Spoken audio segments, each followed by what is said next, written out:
McGoohan. And I'm Keon. And this is Inevitable, that podcast where the real number one was the friends we made along the way. This week we watched Fallout. Written by Patrick McGoohan. Directed by Patrick McGoohan. And aired on February 1st, 1968. And aired on Patrick McGoohan. Yeah. Directed by Patrick McGoohan. Written by Patrick McGoohan. Cinematography by Patrick McGoohan. Starring based on an idea. I know, yeah. Patrick McGoohan by Patrick McGoohan.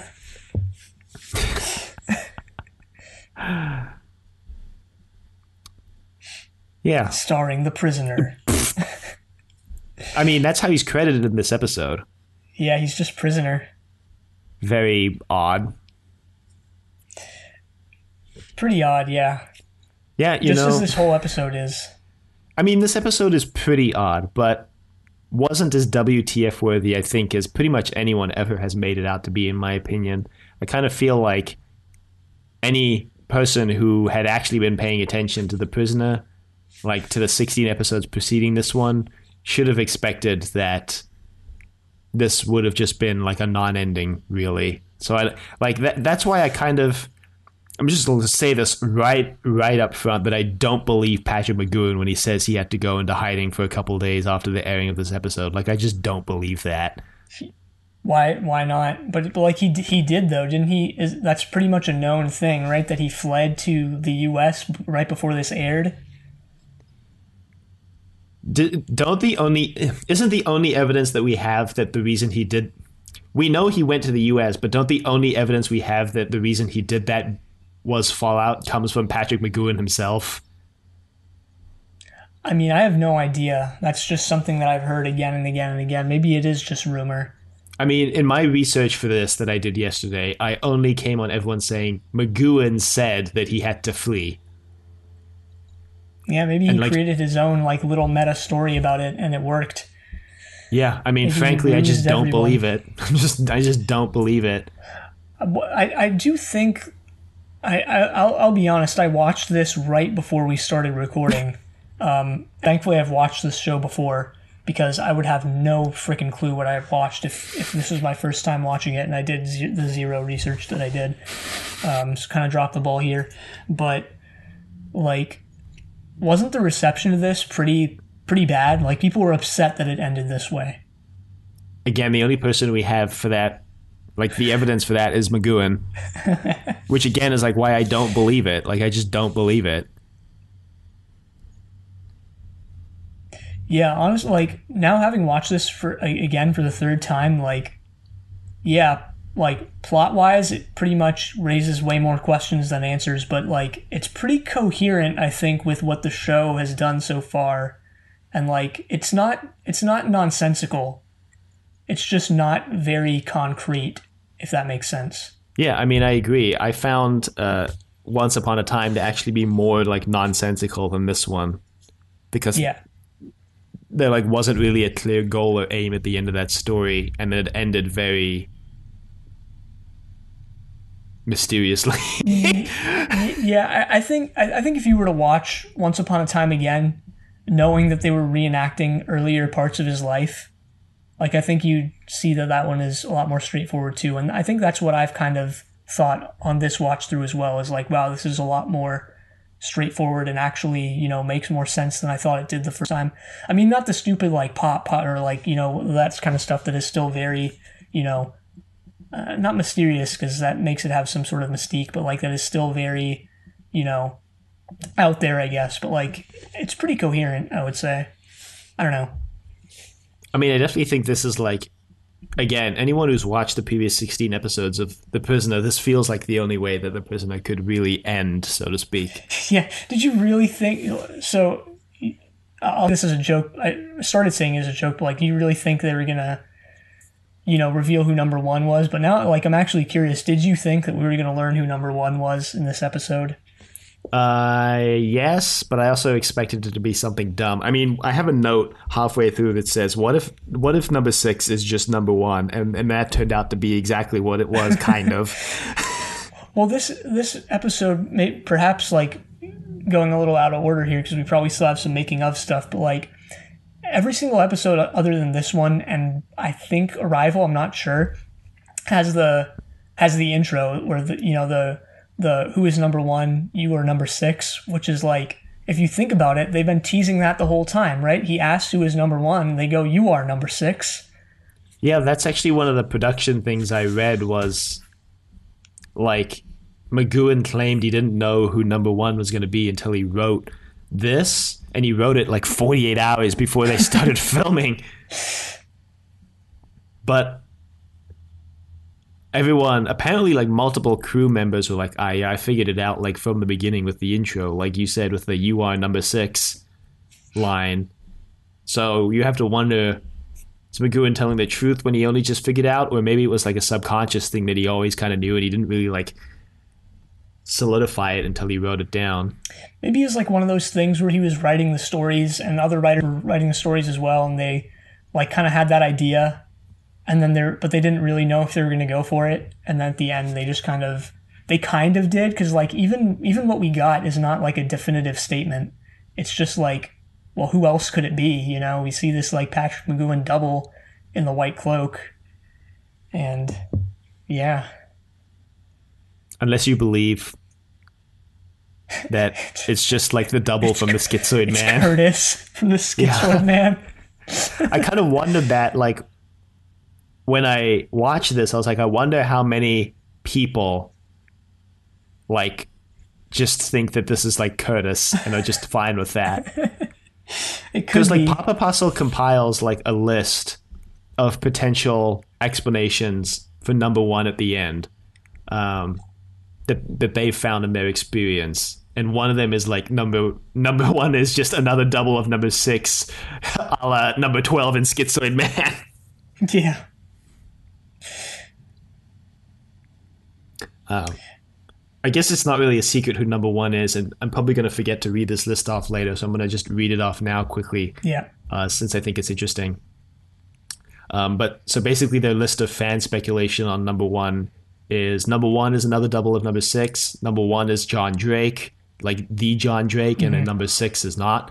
Number one is Patrick McGoohan as creator of the show.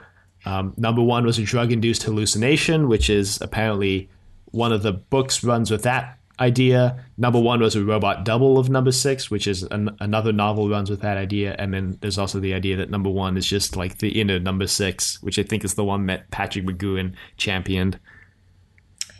Is like the inner psyche kind of thing. Mm-hmm. Yeah, I think that last one is closer to what my interpretation has always been, which is that, like, you know, there's not really a concrete number one, but just number one is more the idea that it's like, you know, it's we who like create our own prisons or whatever, or it's Patrick McGoohan or number six or whoever who whether they liked it or not ended up being their own, you know, warden and imprison themselves type thing. The whole world is a prison, and all its members merely prisoners. Shakespeare, 1967. I mean, as told by Patrick McGoohan. I mean, there is something of that in this episode, and this is like, you know, during the space race type thing, where it's like, what if you what's the ultimate prison, you know, for humanity at this point, and somewhat still is Earth, and the village is trying to escape that. You find out in this episode, right? Allegedly. Well, yeah, I take that back. We don't know what they were trying to do, other than that they have a damn rocket underneath the village. Yeah, which like they put the prisoners in. So like, are they shooting the prisoners off into space? Like, I think now that I think about it, I think that's like, you know, the village controlled the entire world, right? Like I just realized this, but even in The Girl Who Was Death, like that, the message on the bottom of the glass, the "You have just been poisoned," is actually in Albertus. And, you know, I know we're getting way ahead of ourselves, but whatever. Like, at the end of this episode, like, the butler goes into number six's house, and it's a village door. Like, you know, it's their automatic village door. And even, like, the village was even, you know, extending into space. Like, you can't even escape them in space off the planet itself. Yep. So, yeah. Or maybe the space is the only escape from the village, and that's why the rocket exists. Yeah, I don't know. I don't know. Anyway, let's get there because there's a lot to discuss here, even plot wise. Yeah, I mean, define a lot. Well, let's just dive in. So, this episode begins, I think, for the first time in The Prisoner with a recap. The first and only time, shall we mention? Yeah. And then you get a sweeping shot of the village from above, and it's credited. It's like in Port Marion, and it's just in. It's like it's not filmed in. It's just in. So it's like it raises the question: is like is the village actually Port Marion? Well, I mean, be that as it may, it apparently comes from like an agreement that the filming crew had with the architect of Port Marion, whose name I don't have written in my notes for some reason. Sir Clark Williams Ellis. The agreement was basically they wouldn't reveal where the prisoner was filmed until the final episode. Mm-hmm. Yeah, it's interesting. So very interesting. Also, while looking that up, I discovered that we just missed the virtual Prisoner Con, which was at the end of September 2020. Damn. Alexis Canner was there. Damn. Sad days. We get some more credits, and Alexis or Lex, whatever his name is, that guy. That guy. He gets a special credit where his name is inside a box, boxed in prisoner-like. Yeah, again with the weird special credits in this episode. Yeah. Weird. The first new thing we see in the episode happens right after the last episode. So number 6, the supervisor and the butler are going underground, it turns out. And Patrick, number 6, is given his original, clothes. You see a mannequin of him, and they give him back his original outfit. Yeah, the outfit he was wearing when he came into the village. Yeah, was it? Huh. It was supposed to be. Okay. Many of the sites I looked at questioned this because they were like, remember that they were like, this is probably a replica because the doctor in Arrival said that they burned his clothes when he came into the village. So, yeah, true. But I mean, that plays into the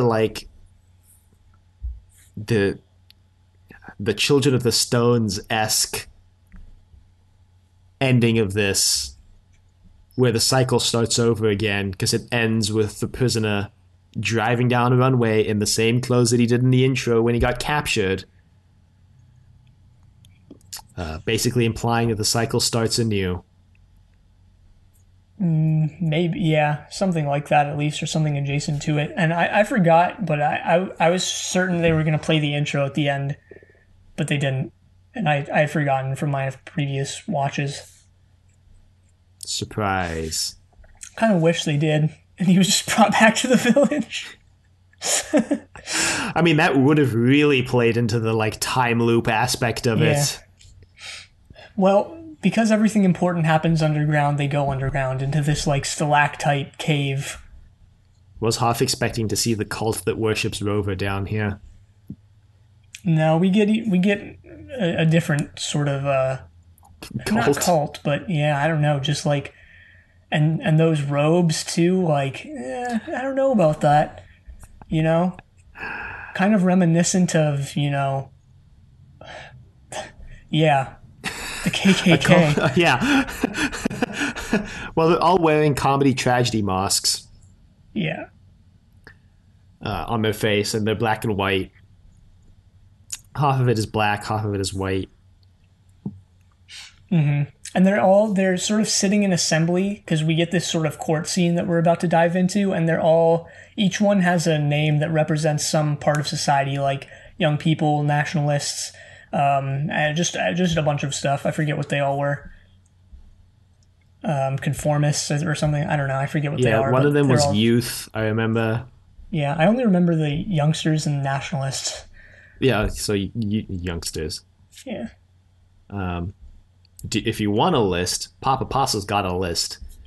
It's welfare, pacifists, activists, nationalists, recreation, anarchists, reactionists, therapy, defectives, identification, security, education, youngsters, health, labor, entertainment, old folk, Unitarians, rehabilitation, records, committee, govern, and then some other ones. Oh boy. Yeah. Wow. I appreciate Papa Apostle's existence because it's the kind of, anal pause video frame, read everything on screen that I aspire to do for these podcasts, but don't. Well, another interesting thing about this cave is that they have the surveillance system installed in there. The one with the little seesaw thing with the people with the cameras. Yeah, except instead of cameras, they've got machine guns, which makes it the least effective guard post in existence. Yeah, well, it made me think of the cave from Philosophy, right? Where it's you're in this cave and you're seeing, because that kind of goes back to the simulation stuff we've been talking about, where it's the people are chained to the wall and they're seeing the shadow puppets, and all they know is the reflection and not the actual hands making the shadow puppets type thing. Mm-hmm. I don't know if you've heard of that story. I don't really know what the full thing is, but that's all I can remember from it. I mean, it sounds familiar, but I'm going to be honest, I can't give you any more details than the ones you've already given us. Yeah, it's like Plato's Cave, I think. I think it was from Plato, where it's the idea was that they saw the shadow puppets and that's all they knew. And then when they finally were able to be unchained and turned around, they realized that there was a bunch of stuff that they had no idea even existed.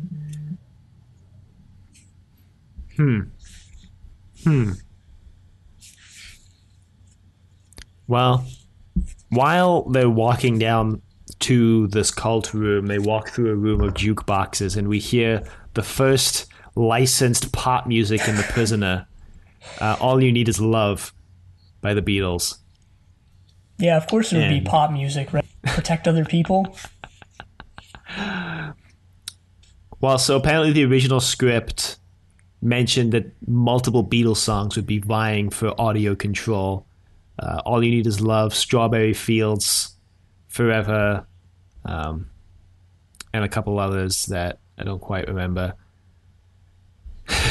And I guess in the end, they only had the money to pay for just one.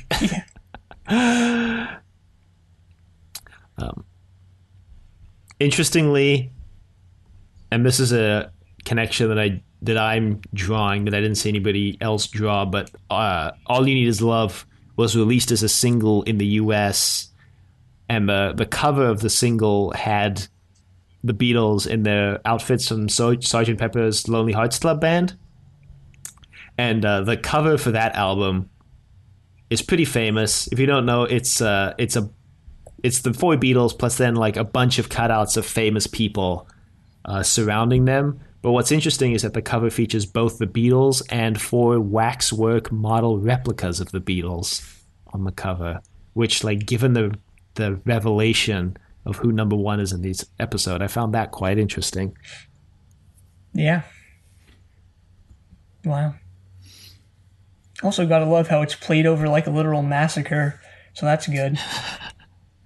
Well, it's interesting because All You Need Is Love is one of the songs that the Beatles really experimented with their soundscape idea, because that was something they were doing at the time where they would make songs that were songs but also were like a soundscape. So Revolution 9, which I think was on the White Album, so it would be 68, I think, is basically just a 10-minute soundscape of designed to emulate the sounds of war. But All You Need Is Love is ends with a soundscape of like love related and other like classical songs, and it also opens with the opening bars from La Marseillaise, the French national anthem. So it is in a way a massacre of music. So Huh. I feel like the Beatles would approve of the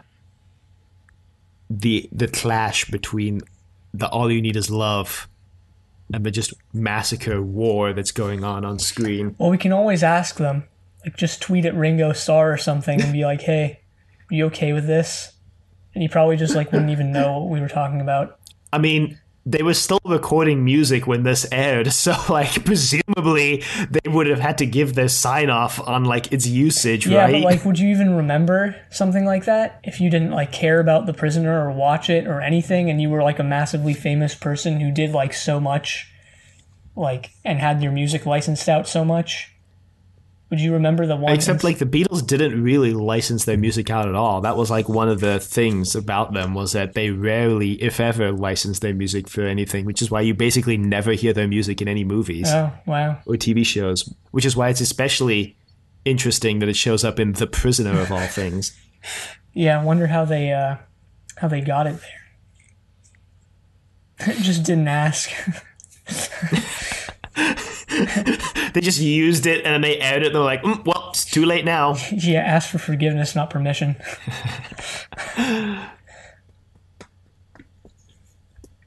So yeah, you hear that as they're walking through the caves, and they get there, and there's this sort of court scene. We're again treated to the wonderful performance of Kenneth Griffith. Professor Schnips. Yeah, playing Back again. Similarly over the top character. Do you think it's supposed to be the same person? Because in that episode, he also played number 2. Do you think it's the same like person? I have no idea. I don't think it really even matters whether it is or not. Same goes for Alexi Connor. I mean, given that they can just revive people from the dead, as revealed in this episode, like... It's entirely possible that Alexi Connor is playing the exact same person, just assigned a new number and revived from the dead. In fact, it's entirely possible that number 1 really is Curtis, revived from the dead after Rover killed him. And you see, that's the problem with introducing, like, necromancy into your TV shows. The problem with, like, this episode introduces so much, and it's the last episode. I mean, does it though? Like, we've had a farce trial in the show before. Look, we never saw this underground cave system / lair. We like, it was implied to exist. Maybe not, especially really. with those shots of the cult that worships Rover, which I know is like most people's, like not most people's interpretation of that scene, but that scene actually introduced something that this episode touches on, but it's not that. I think because like that, like number 6 goes directly from number 2's circular office room thing, whatever, into that like underground looking area. Even though when you look at the architecture of that building, like how the hell does that even work? Like, and that's something we never noticed. But like now rewatching this episode and them just like coming out of that tunnel, and the village is like a couple miles outside of London. Like, what? That also, like, how does that work? Especially given the like Morocco revelation in the what was that episode? Is it Many Happy Returns? Many Happy Returns, yeah. Yeah. And the answer is that it just doesn't. There's literally no way this landscape could be within the vicinity that they put it within London in this episode. That's why I'm kind of inclined to believe that this is all a drug-fueled hallucination. Maybe number 6 went on that vacation after all and just like got high, and you know, this was his sort of fever dream. I mean, perhaps this is a minor spoiler, but we're going to be reading Shattered Visage, the comic series that was published after this, and that comic book apparently implies / potentially states that this is like this episode is a drug fueled hallucination that's actually part of the degree absolute process that number 6 is undergoing in Once Upon a Time. Yeah, just someone who didn't like the ending was like, no, that never actually happened. Well, McGoohan signed off on Shattered Visage, although it's also been said he may not have read the whole thing. So, yeah, that's the thing. Is like there's many more than 2, but there's 2 like main. And I think Sergeant No spoke to this when he was on. But like, there's 2 main camps of like Prisoner fans. One who like really tries to have the show be this concrete thing that like plot wise makes sense and logically kind of flows, from point A to point B, and try and make sense of all the weird stuff within that framework. And there's the other camp that is just like, yeah, this is just wild, and just what it is. And I think I've always put myself in the latter. Where's the camp of people who watch it just for a podcast? Yeah, secret option C, that's us. Look, I still think the time loop theory could prove correct. I mean, this could be just part... I mean, this and Once Upon a Time could be one loop of the time loop, And in that version, the village is in London.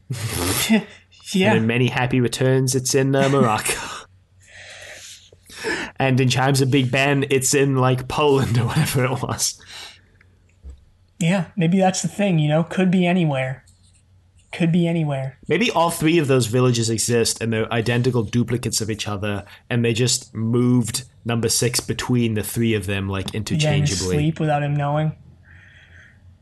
And that's how you can have, like, Leo McKern's number 2 appear multiple times, because the villages and the people in them are just duplicates. I mean, we know the village can, like, just make surgical identical duplicates to people.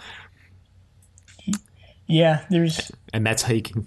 Yeah, there's barely any evidence for that, but yeah, I buy it. I mean, it just speaks to like... I feel like there's barely any evidence to refute it as well. Yeah, but it also speaks to the whole like, village could be anywhere. We're all just prisoners, no matter what we do and wherever we go type thing. The real village was in our mind all along. Yeah, well, I mean, I think you say it's... When you say it as simply as that, like, it sounds dumb, but like... That's like what this show's about, or to me it is, at least. So you're saying my joke intro that the real number 1 was the friends we made along the way was real? And not a joke. Okay. Well, maybe it was a joke, but instead of being just like a haha or like chuckle-worthy joke, it was more of like What? Kind of like number 1. I thought you were going to do Leo McKern's laugh there. No. See, yeah, number 1's laugh is really the utmost, the degree absolute, if you will, the absolute and ultimate form of laughter. Well, so we meet people. We meet the judge guy. Yeah, we've met the judge, we've met the jury. We now meet number 48. The executioner. Well, the executioner is implied to be number 6, but anyway. Yeah, they bring number 48 in, and this is number 8 from Living in Harmony. Or at least played by the same guy. Played by the same guy as also the photographer in The Girl Who Was Death. It's number 48 now. They put him on trial. He's sort of a rebel without a cause type figure. They find him guilty of like, I forget what it was. It was like they find him guilty of spitting on and disrespecting everything society stands for and just doing his own thing. Well, they talk about the 3 forms of revolt. And number 48 represents the first form, which is kids. Youth, basically. Described as youth rebels against any form because it must. There's also an interesting line from the judge that humanity is not humanized without force. Patrick McGoohan just dropping everything into the script and walking away. Yes, Patrick McGoohan's mic drop. This episode does have sort of a literary quality to it. Not in the sense that it's like super, what intelligent or anything like that, but just that like, I don't know, it just, the dialogue feels like a book rather than a show. I do feel like this episode tries to sound really intelligent. And whether or not you think it succeeds or not, I guess that's up to you. Yeah, I mean, I know I'm the one who said that, but like I don't even really get that entire thing. Like when people say a show or a book or whatever is intelligent, like how can a show be intelligent? It's like it's doesn't have a mind. It's just a show. It's not like a person. Yeah, I mean that sounds like Steven's question of like, when I put my views and not my own in my bio because I don't want to be seen as talking for the podcast. Like, how does the podcast have views on anything? Because it's an inanimate object. Yeah. But I think there's an understanding that when you say like a show is intelligent, you're saying that it like deals with more complex themes, perhaps. I guess, but even then, like, I don't know if I should go this far because this is kind of a tough pill to swallow, but I think a lot of people generally accept this, especially those who have, studied literature or been involved in literary studies or whatever, which is like themes are basically always extremely simple and necessarily like comprehensible. It's just like the things, everything surrounding that, be it like story or literary devices or just everything else that goes into the story is not a lot of the times. But like the actual what a story actually says itself is usually just simple as hell. And that actually, I think that comes from Freud too, when he talks about dreams, where it's like, what you see in a dream is complicated and doesn't make sense to you, but actually stands for something that does make sense to you inherently. You're right. That is a tough pill to swallow. I also don't know if I agree with it, but I'm not smart enough to think off the cuff about it, so.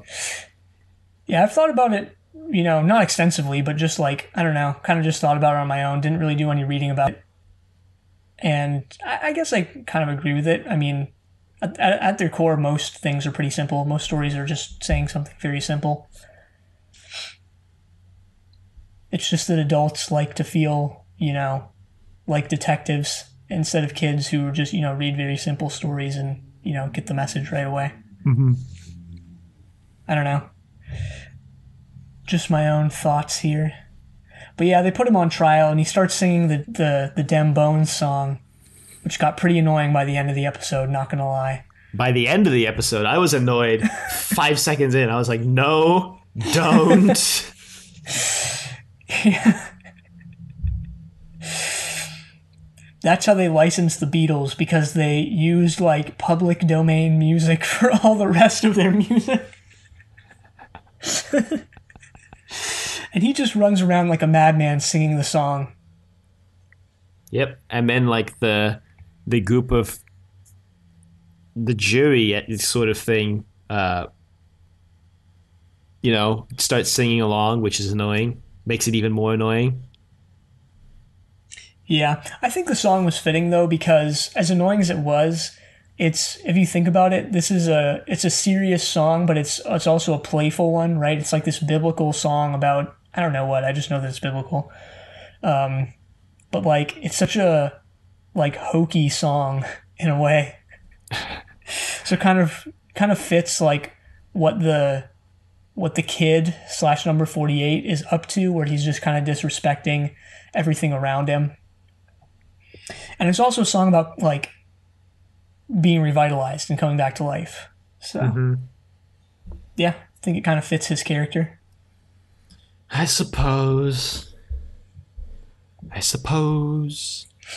So they eventually turn to number 6, and this is where I have a note that said, leave it to Patrick McGoohan to write a story starring himself where all he does is sit on a throne for 30 minutes. Yeah. My God, if he wasn't unlikable before that. Not to mention the fact that he draws out his lines so much. He also doesn't speak for the entire second half of the episode. Or his first line is when he presides over what number 48's fate's going to be. Mm-hmm. He barely has any lines this episode. Yeah. Yeah. But alas. Yeah, he doesn't need them. I mean, look, he's on this throne. He's presiding over everything. We have enough evidence to recognize the God Emperor that he is without him even speaking, so...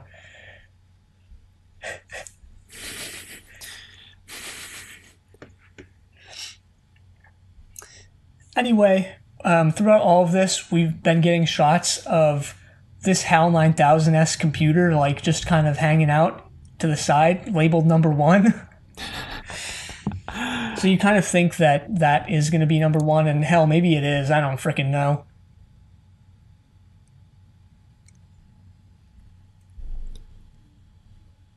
I mean, when I saw that, my first thought was like, what if number 1 is just like a computer, like the general? That honestly would have been more disappointing than what actually happened. I think it would have been hilarious. Just reveal that the general was rebuilt and he's been number 1 all along.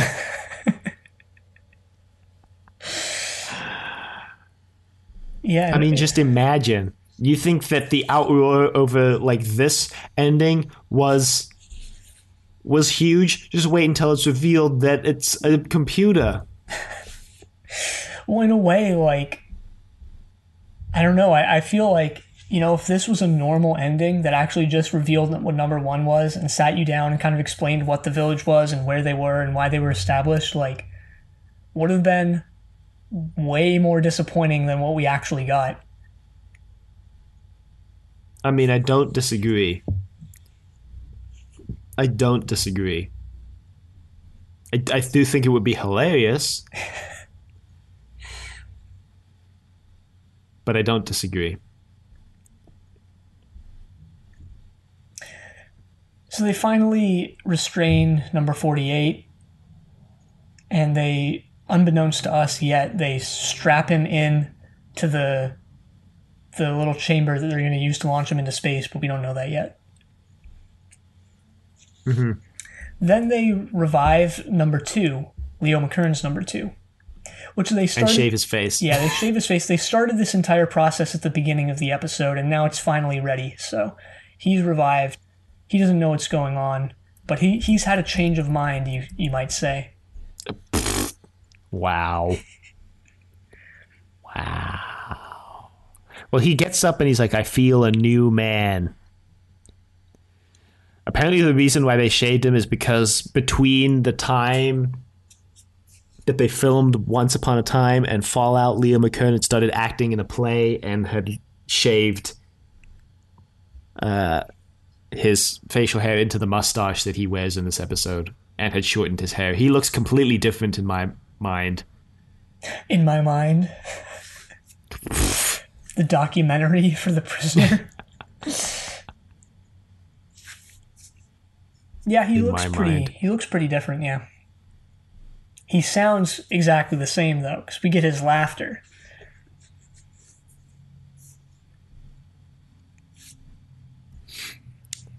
He basically he serves as the representation of the second kind of revolt.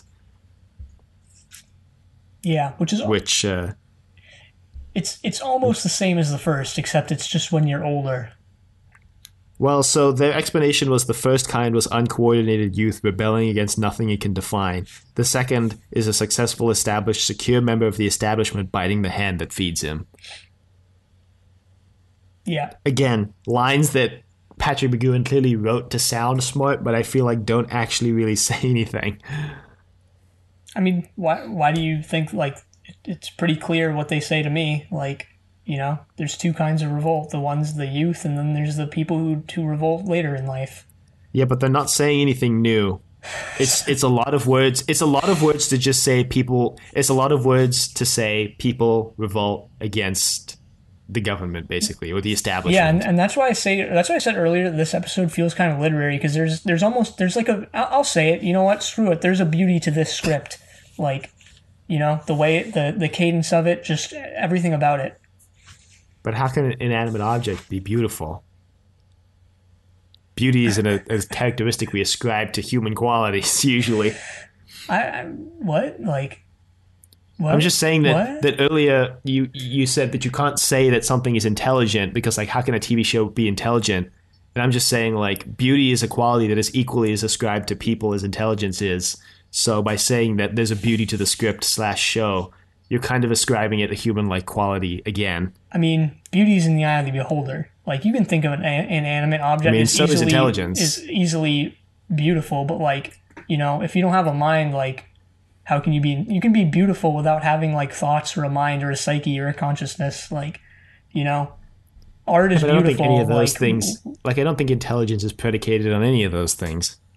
So, like, you're saying, like, a rubber ball can be intelligent? Like, a rubber ball can be beautiful, but, like, can it be intelligent? Like, I mean, but we can say dolphins are intelligent, but they don't, like, have the thoughts that we humans have. They don't necessarily even have, like, we don't even know if they're sapient. Well, we know they're conscious. Okay, so they're conscious. They have, like, a mind is, like, in some form, but, like, writing and art and like, painting, sculpture, drawing, whatever can be beautiful, but, like, yeah. It's very clear to me. I think they can be intelligent, very clear too. to me that those things can be beautiful without having their own mind.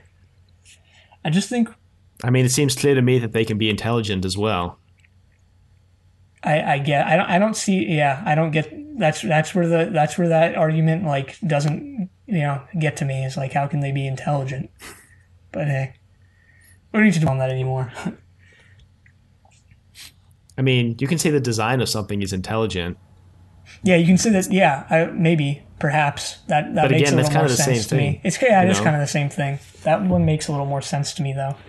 Is that, like, or I guess when you're saying the design of it, something is intelligent, is like you're saying the people who designed it did it in, like, an intelligent and way that worked out in the end type thing.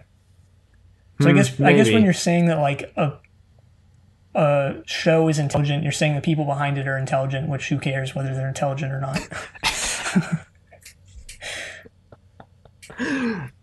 Yeah, that's right, Patrick. Take that. We don't care if you're intelligent. I mean, yeah, maybe that's where I'm getting hung up. I do think The Prisoner is like a fascinating and thought-provoking show, but at the same time, I don't give a damn whether Patrick McGoohan is intelligent or not.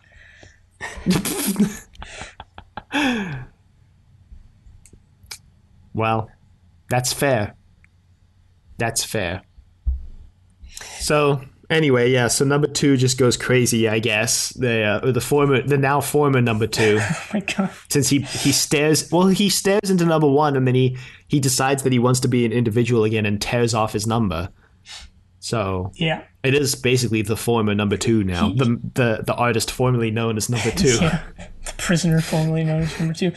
So number 1, like, short circuits or whatever, and they're just like, oh, well, okay then. Kind of why I thought this was going to be, like, the general again. Well, the similarities between the two forms of revolt have to do with the title of the episode. I want to do a little segment on that at the end, but, like, at which stage of life do you fall out of, like, normal society? Or at which stage do you become part of a culture that is concurrent but, like, counter to mainstream? Mm-hmm. So they take number 2 away, and then I think at this point they ask number 6 to, like, be in charge. Well, they give number 6 a choice. Oh yeah. They give him a passport that's valid anywhere. Very impressive. They give him basically, like, 1,000 traveler's checks, and then they give him the keys to his old apartment and some petty cash. And they basically say, you have a choice. You can either lead us or you can leave. No repercussions for either choice. The choice is completely yours. Number 6 is suspect. He doesn't believe this, obviously. And then they ask him basically to give a speech. And every time he tries to give a speech, he gets interrupted because he says, I, and then everyone behind him in the jury box goes, I, while he's speaking. So yeah, Finding Nemo style. I? No, okay. Yeah, which of course the letter I looks like the number 1, so there's that.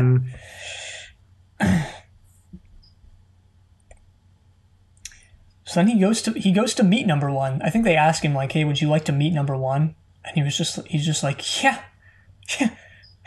Have you even seen the last 16 episodes?"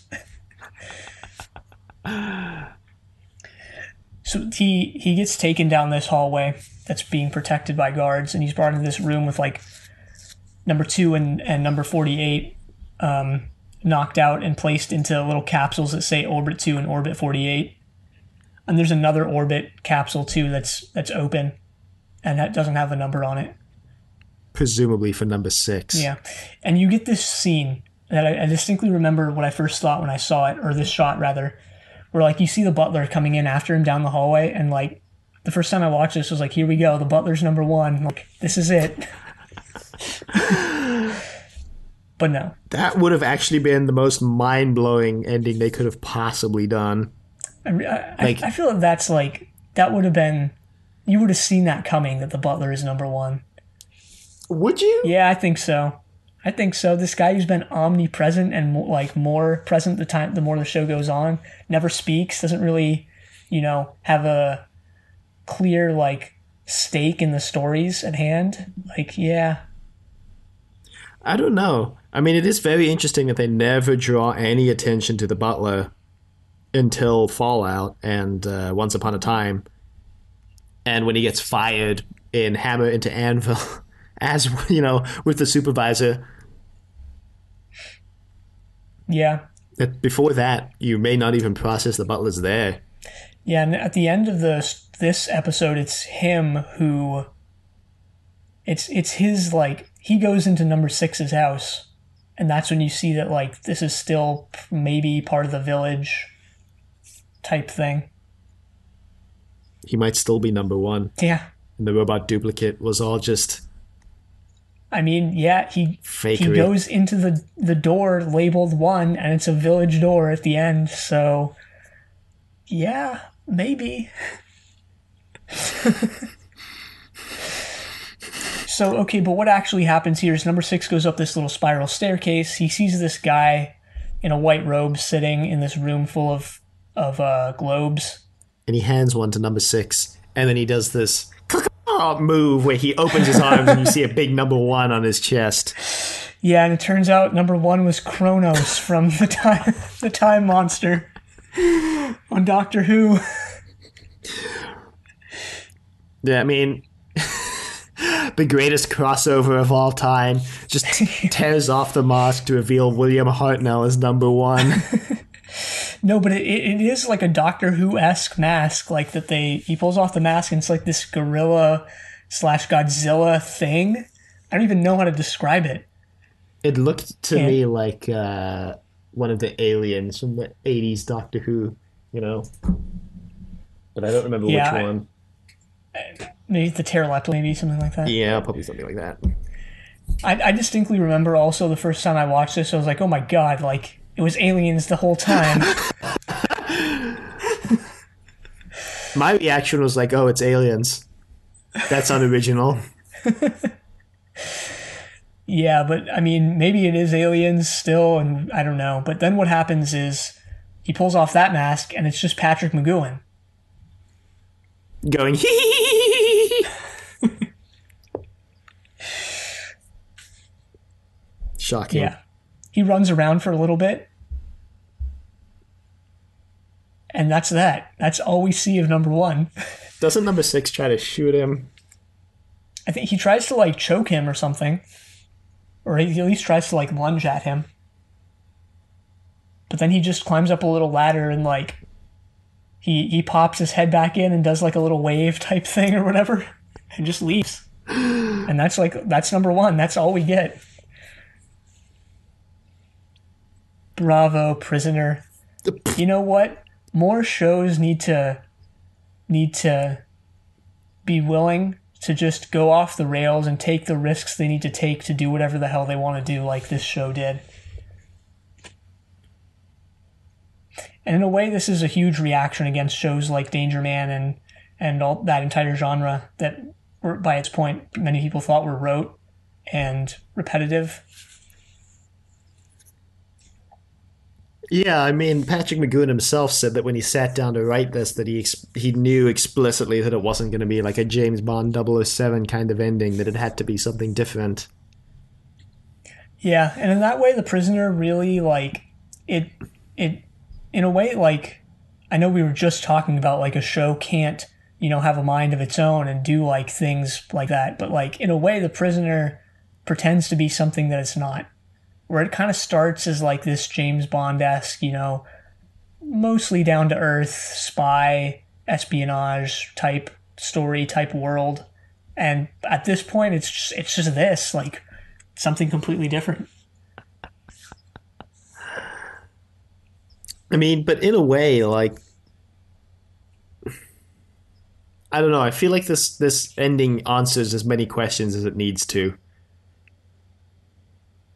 Yeah, I think so. Yeah. I mean, like we said before, I don't think it's incoherent really whatsoever. I think you just have to, I mean, it's an ending that makes you, it doesn't, it makes you kind of work for what it means and what it is all about. But it's there if you're willing to give it some thought. Mm-hmm. So what happens next is number 6 goes, and I think he and the butler wake up, number 48, number 2, and now they're all on the same side. And let me just say that I love this. Like, he ends the show with, like, number 6 has been alone this entire time, and now former enemies have become friends. And what do friends do? They go on massacres. Fighting revolutions together. They get some guns. And they lure the guards into the room before stunning them with the fire extinguisher and then just murdering them. And then they just go on a massacre. Yeah, kind of seems at odds with, like, were guns explicitly disallowed in the village? Yep. Apparently they had this entire underground cache, kind of reminiscent of how, like, literally a few weeks ago, Patrick McGoohan was like, no violence. Yeah. Yeah.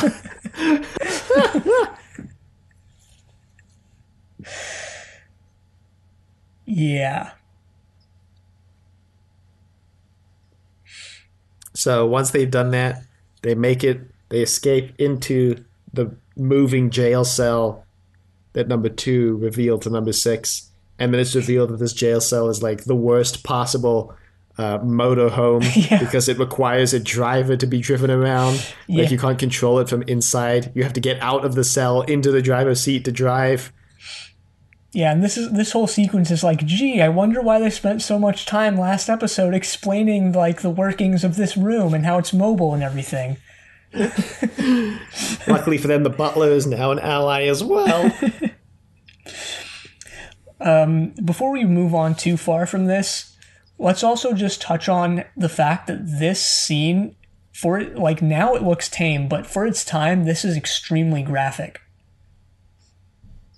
Like, just seeing people getting shot like this, yeah. I remember watching this, I don't know if you ever watched it, the whole movie or this scene, but there's a scene in Bonnie and Clyde at the end where some guys get shot.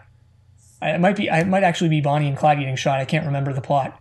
But it was described at the time as pornographic, and pornographic in the sense of, like, it's incredibly indulgent and, like, against, norms, not like in a violence sense, but, like, nowadays you watch it and you're just like, yeah, whatever, like, okay, doesn't look gross, doesn't look overly violent. And I think this is. I've actually watched that Bonnie and Clyde movie, and I actually still think it's overindulgent. It might be overindulgent because it lasts like what 30 seconds. They're just shooting them on, and that's it. It's also very bloody. Yeah, but there's so much worse nowadays that by comparison, it's pretty tame. I would say. I don't think. See, I think that's actually a fallacy. I don't think things are worse. I think things just look more realistic now, which leads people to think it's worse. But I think the amount of violence hasn't really changed. It just looks more realistic, which makes people more uncomfortable. Yeah, true. But there's also like that entire Saw genre, which I would say like, yeah, that's a lot more gruesome. I mean, that's the whole torture porn genre, Yeah, though. So yeah, which we have now and they didn't have then. So I guess they weren't as used to it. Gotta love that Saw 2 scene where they're like diving for whatever they're trying to find in like a pool of used syringes. That was awesome. I think that was Saw 2. I can't remember. I've never watched any of this. I haven't watched any of neither them. have I. I've just watched a lot of clips on YouTube. Great. It's real great also how they could just put that on YouTube, but you show a titty on YouTube and you're banned. Yeah, you can. That is actually, we were laughing about it, but that actually is really messed up that you can just like go online and watch like actual murder videos. Yeah, I mean, you can go online and like, watch porn as well. Well, but yeah, you can, but not on YouTube. What is this? Come on, Google. honestly, YouTube operates at a loss every year. But if they started posting porn on YouTube, probably start operating at a profit. Probably.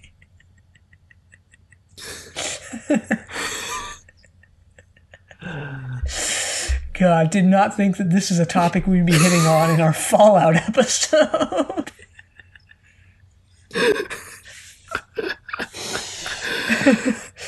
Well, okay, let's just explain the ending here, because there's not much left to go.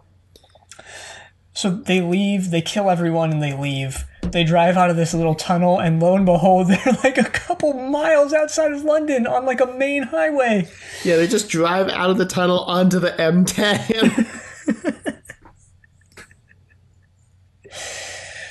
They go back to London, even though that was like the start of this all. And every time number 6 has gone to London and gone back to London, he's been taken back to the village. Oh, we skipped the entire scene where they evacuate the village and launch the rocket, so that happens. No idea where the rocket's going. No idea where everyone in the village evacuated to. Maybe it was one of the other villages that you speculated on. We also see Rover die. There's like literally no context for this. I have no idea how it fit in or what it means or what it's all about, but it was honestly pretty sad. Rover just shrivels up and dies. Yeah, realizing that Rover had not appeared as much as I thought he was when we talked about him Arrival, I wasn't sad. I was just like, okay. Also, it looks like he was on the moon, just saying. If they should do a sequel series to The Prisoner set on the moon and just have the village be on the moon. In a way, Rover is kind of, it looks like the moon or the sun, as we speculated earlier. But like, yeah, also looks like the moon. And hey, maybe that plays into the whole simulation theme, because like the moonlight is just a reflection of sunlight, so it's true. Anyway, they're in this little moving prison cell thing.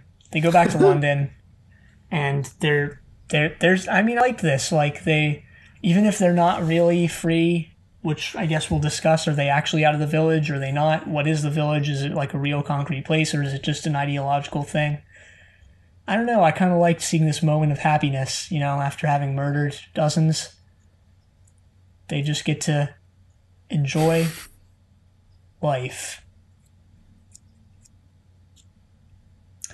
A scene I'd never paid attention to before was when number 6 goes to like some police officer on the streets of London and like really pantomimes who knows what, because it's just over the top, and you just see from a distance the butler like watching that. Well, this was interesting because this was very this is very Hitchcockian in the way it's shot. because Alfred Hitchcock was a big fan of not using dialogue where it wasn't necessary. So a lot of Hitchcock movies I've watched recently have scenes, and it's almost like his trademark, where it's shot from another character's perspective, where you see the main character or main characters talking with someone, but you don't see what they're saying. But because the it's been set up, you usually can tell like what's going on, like the gist of the conversation. You just don't know what they're saying, and that's kind of like that plays into this, where you don't really know what number six is telling the cop, but you kind of get the gist of what he's saying based on Patrick McGoohan's acting. But also that kind of plays into the whole show as a whole, right? Like you don't necessarily know exactly what the point, if there is one, if you even want to think that there is one, is necessarily, but you can kind of get the gist of what the show's saying through what we see. Yeah, and it's not a very concrete plot. And it gets, I mean, Yeah. like like the later episodes get less concrete, I think. But you can, I mean, like it's still fairly coherent, as we've said multiple times. Yeah. Mm-hmm. Yeah, but this entire sequence though is almost like a like 80s style, like where are they now type thing. It was like a sitcom ending, and I was like, wow, the real revelation in this episode was that The Prisoner is actually a sitcom. Yeah, so Leo McKern, I forget what his ending was, but I think he was just walking through the streets of London, and that was that. Yeah, he goes into like the House of Parliament. Yeah, but then we see him though once after that, and he's just kind of walking through the streets, I think. Also back to like the Parliament of like to the Parliament House, because he's walking like right next to it. Kind of seems to imply that he's may or may not be working for the British government, that this all might still be going on. Yeah. Well, number 48 is just hitchhiking unsuccessfully on the street, and he gets picked up and brought back to the village. No. I mean, again, there's kind of that implication at the end, with the ending being the same as the beginning. Mm-hmm. Him driving down the runway, the final shot of him in the show is him driving down that runway, which is also the first thing we see of him in the title sequence every week. Yeah. So what happens to the butler is he presents number 6 with like a new car, not the Lotus. It looks identical though. Does it? Maybe it is. I don't know. The car at the end? Yeah. No, not the end. The one parked outside his house. Isn't that just the Lotus again? Oh, maybe it is. Yeah, I don't know. I thought it was a different car, but maybe I'm wrong.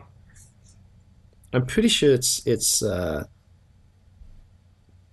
same car. It's got the same license plate. I know that. Yeah. The car 112, whatever it is. Yeah. Well, that happens. The butler goes into the number 6's house, like he said. Or number 6's like apartment building. Not his actual apartment, but like, yeah, and the door says number 1 as it always has, but it's a village door now. It opens automatically and has that village sound. And then number 6 drives off. He's credited as prisoner, unlike the other people who have their actual names. And that's the end. Still like the hilarity of this sitcom style ending, where we see their like faces and their names pop up on screen. Mm-hmm. Yeah, like almost like an 80s freeze frame like style ending. Yeah, I mean that's what I felt like it was. I was just waiting for the Friends theme to kick in, really. Do do do do do do do do. Well, at the end of this, it's pretty clear, no matter what happens, number 6 is still a prisoner. Despite all his attempts to escape, he and perhaps Patrick McGoohan are still prisoners. Prisoners in their own mind. Yeah. One thing that I did look up for this a little earlier on, and I can't believe we never talked about this, because I've known of this concept for a while, but I kind of just forgot about it, was heterotopia, which is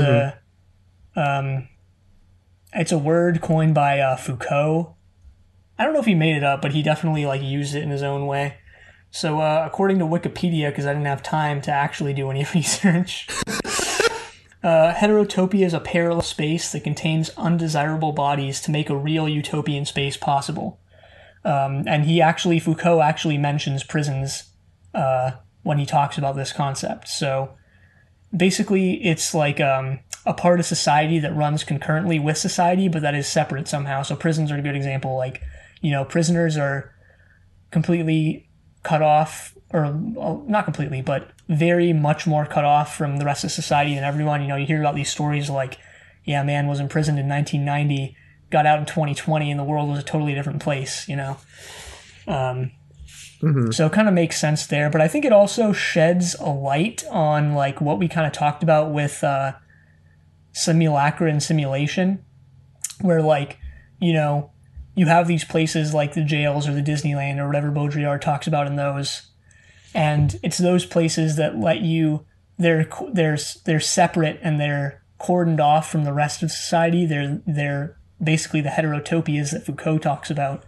But that allows you to say that the things there are contained there, right? Like you can go to Disneyland and say that like, yeah, this is really silly and fun and fake and goofy. And then you're outside of Disneyland, you're back at maybe your job or something. And that's not any of that because that stuff is, confined to Disneyland. Kind of obscuring that maybe what you do as a job or what you do in your life or what you do in your free time or your hobbies or whatever are actually just as dumb as what you do at Disneyland. But the fact that like you have a special space to do that in makes you not see that. So I think that kind of clarified what we were talking about there. So I just wanted to bring it up. Mm-hmm. Maybe, I don't know, I'm just kind of thinking off the cuff here. Maybe it also relates to like what the production crew and Patrick McGoohan maybe tried to do with The Prisoner, which is like make a show that could be unique and that could stand apart from the shows like Danger Man and all those other ones that were very similar. But like in the end, maybe it was just like, I don't know. Like they even when you come out of that, even with a show with an ending like this, like you're still just a prisoner to that, even if you don't want to accept it, type thing. Mm-hmm. I don't know. Yeah, I mean, I don't know. What I got out of The Prisoner was that we're all prisoners. Yeah. Yeah. Maybe it also plays into like the sci-fi stuff where it's like you can depict this society that is really, really dystopian, and that can be on TV. And, maybe what this ending is kind of like, saying is like, when you walk away from The Prisoner, you go back to your normal life and say like, yeah, we don't live in that society. We don't live in the village. That was just on The Prisoner. It was just on this TV show. But maybe maybe it's more far reaching than that. Maybe it is, part of our daily lives. And now I think we can say like, yeah, frickin' is. But the surveillance and like all of that. But like back then, maybe it was a tougher pill to swallow. And yeah, it's ironic, right? Like that like even in the show, like there's an ironic element to the show that it acknowledges that in a way where it's like, yeah, we tried to escape, man, but in the end, we're all just prisoners. Yeah, we tried to escape, but turns out the village has much wider reach than we originally assumed.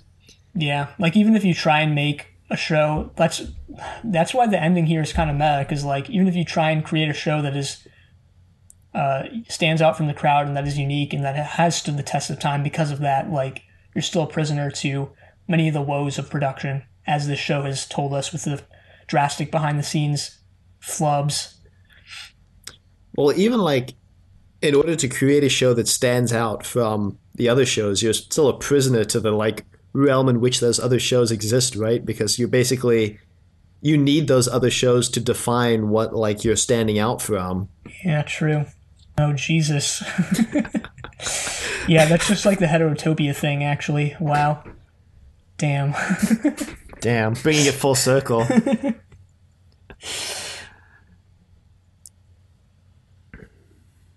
Yeah, so I mean, at the end of the day, You know, this seems like where this show was always going, with some sort of allegorical ending that you can take what you will out of it. You could just look at it and be like, well, you know, that was a thing, and then just walk away.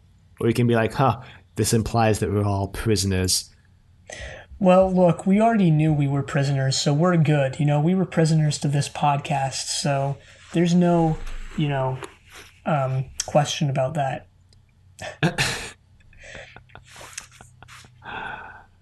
But yeah, one thing I kind of wanted to talk about here, I guess this is a one-shot segment, but I kind of wanted to talk about the title of the episode. Because what does it even mean? And I think it has multiple different meanings, so let's try and kind of tease some of those out. This isn't the first one I thought of, but it kind of plays off of what we were going with what we were just talking about. But like Paul Damon, or I think his first name is Paul. I always forget his first name, but Damon, the critical theorist guy, he has this essay, I guess you would call it, on irony, which is one of the most dense and confusing things I've ever read in life. But that's not the point. How but ironic. he relates, yeah. But he relates irony to the concept of the fall, which to him is both the biblical fall and like tripping and falling. So maybe this kind of ironic ending has to do with like fallout, like, and we'll I don't even know what he says about this, and I'm gonna mangle it, but like he says part of it is that like the fall is ironic when you're walking and you have a lot of swagger and you think you own the ground you walk on, and then you trip on a rock and you fall. And it's embarrassing, and you realize that you really were never in control. So maybe that has to do with fallout. I don't know. Well, there's also the meaning that I thought of the first time I heard, which is atomic fallout. Yeah, there's that. Which can kind of play into the Cold War, counterculture movement that seems to be, referenced in this episode, shall we say. Yeah, number 2 and number 48 are, especially 48 because of his age, are going against the mainstream culture, which, maybe in a lot of people's minds back then and still even now, like going along with the mainstream culture will result in nuclear fallout. Dun dun. There's also I know it's not a missile, but there's the rocket at the end, which kind of is the same technology or part of the same thing with the space race and the arms race too. So kind of playing with that. There's also fallout, meaning like the fallout between two people, like, the dissolution or the dissolution of a relationship. Which, the relationship between number 6 and the village falling apart. Yeah, maybe he did escape after all. Who knows? The title would seem to imply. We don't see him get slammed in by the bars, although that is on a recorded screen in the episode. Yeah, so did the prisoner, that made me have a meta question of did the village media department create this the shot of Patrick McGoohan / number 6's face being slammed behind the bars, and then played it to us to make sure we never tried to escape? Yeah, what? That actually makes me think that, the village is obviously, no matter how you want to take it, the end is pretty clear that the village is more far-reaching than just the village, right? So, but that's a very sinister and perfect plan, right? Is make people think, kind of like what Foucault talks about, that there is a certain space for a certain place for a certain thing. There's a prison and that's where the prisoners are, and if you escape, you're no longer a prisoner. If you can create a prison where you create a smaller prison inside it and make people think that escaping is freedom, then that's the ultimate mind screw of a prison, right? Because you get out and you're still in prison, but because you're out of the mini prison, you think you're free, and you don't even try to escape because you think you're free.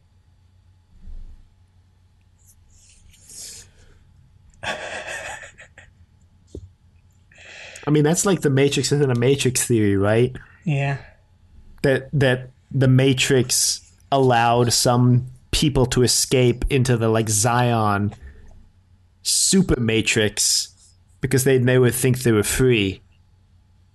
as Yeah, like an explanation for why Neo has those powers outside of the Matrix. yeah, fight a whole war just because you just to end up in another Matrix, or just to protect your status in another Matrix.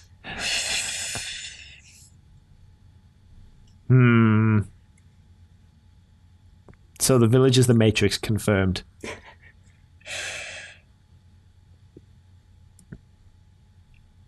Well, there's also the meaning of like falling out of society, Yeah. which is yeah. Also true.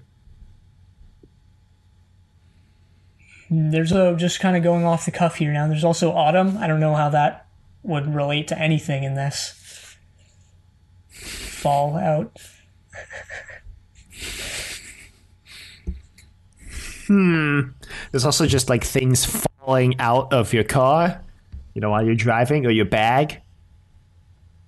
Yeah. Yeah, like lost items, right? Kind of like how the prisoner loses the thread midway through and just devolves into weirdness. I got you. Right. We got you, Patrick McGoohan. We see. Yeah. We're the second coming of Patrick McGoohan.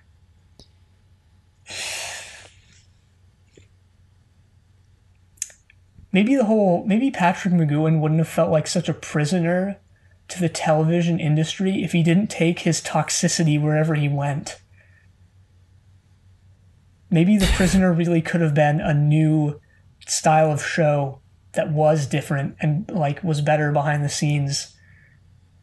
But Patrick McGoohan ruined it all. Thanks, Patrick. The author of his own downfall.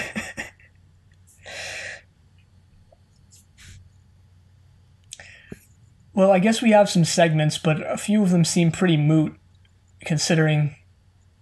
Just considering. Considering. Who would you say is number one this week?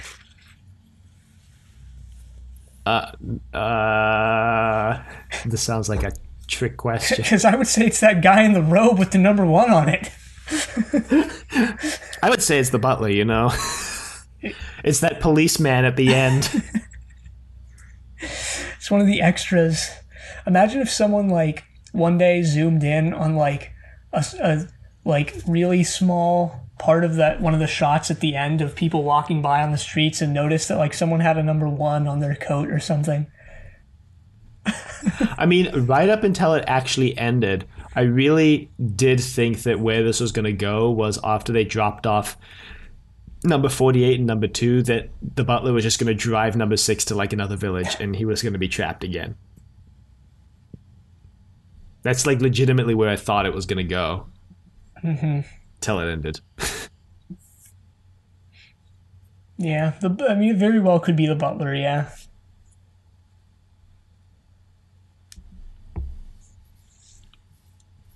Wow. I mean, it's probably that guy with the number 1 on his jacket, or cloak, robe. Yeah. Weirdly enough, though, that isn't... I never noticed this before, but that numbering is different from the village badges, so maybe he's not number 1. Maybe he's just an imposter. Maybe he's just a hologram. Maybe this show should have ended with Patrick McGoohan waking up and being like, whoa, this is a weird dream. Yes, the "it was all a dream" ending. Even if this show did that, you'd still have like hordes of people speculating, like, what does that mean? Like, was it really a dream? What was the village? Type thing. Yeah, I mean, yes. Yeah, pretty much. But you could say that about anything. No, I think some shows that are more straightforward would just be like, yeah, it was a dream, and you just be like, well, that was disappointing. Guess it was just a dream all along. The Say Elsewhere ending. Anyway, there was a whole season of the show Dallas that was revealed to just be like a dream because they killed off someone, and then because they wanted to do other things, and then a year later they're like career had flopped and they wanted to come back, so they just deleted the entire previous season from canon by making it like a dream. I think it was Dallas that did that. And that's good, though, you know, like really throwing you for a loop with an entire dream season. Oh, yeah, there we go. Series 9. As the entire season was annulled as a dream in the season 10 premiere. It's been referred to as the dream season. I think the idea was they killed someone off that then, like, they wanted to come back, so they were like, oh, just kidding. Well, as for whether this was a win or a loss, I'm going to have to say it was a loss, because it's clear, again, no matter what happened, no matter what all of this even is, like, it's clear that number 6 is still a prisoner. Yeah, agreed. Gonna have to say number 6 just didn't get out of it this time. He tried and failed, and alas, just got stuck in the village. Or the prison. The prison of his own mind. Something like that. And so I think that brings us to the end of this episode of The Prisoner. Yeah, I don't think we had any new actors this week, because... No, yeah. Because everybody we've talked about in previous episodes, sadly. Second week in a row we've done that. Yeah, so I think we're at the end here. Wow. Not quite, because we'll be returning next week with one more episode in Season 4 of Inevitable. A surprise episode. We're just dropping it on all our fans out of nowhere. I think we kind of hinted at it a couple times, or said we might watch one of the documentaries about this show, and that's what we are doing. We're watching In My Mind. Yep.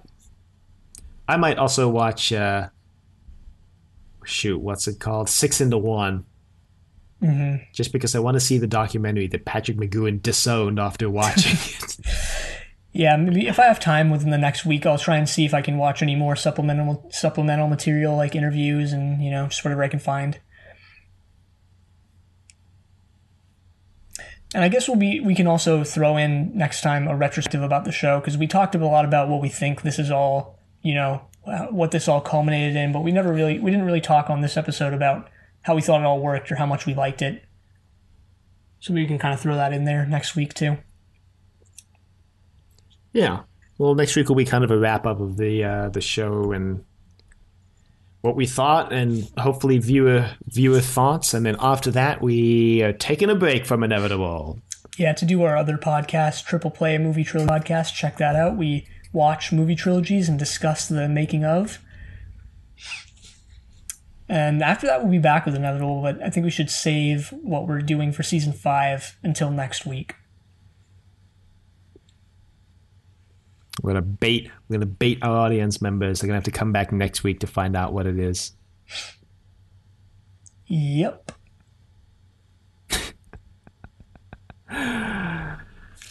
Well, you know, on that note, if you'd like to email us, you can reach us at thedoctor@decadentvegetable.com. Questions, comments, concerns, angry rants, love letters, your thoughts on The Prisoner as a whole.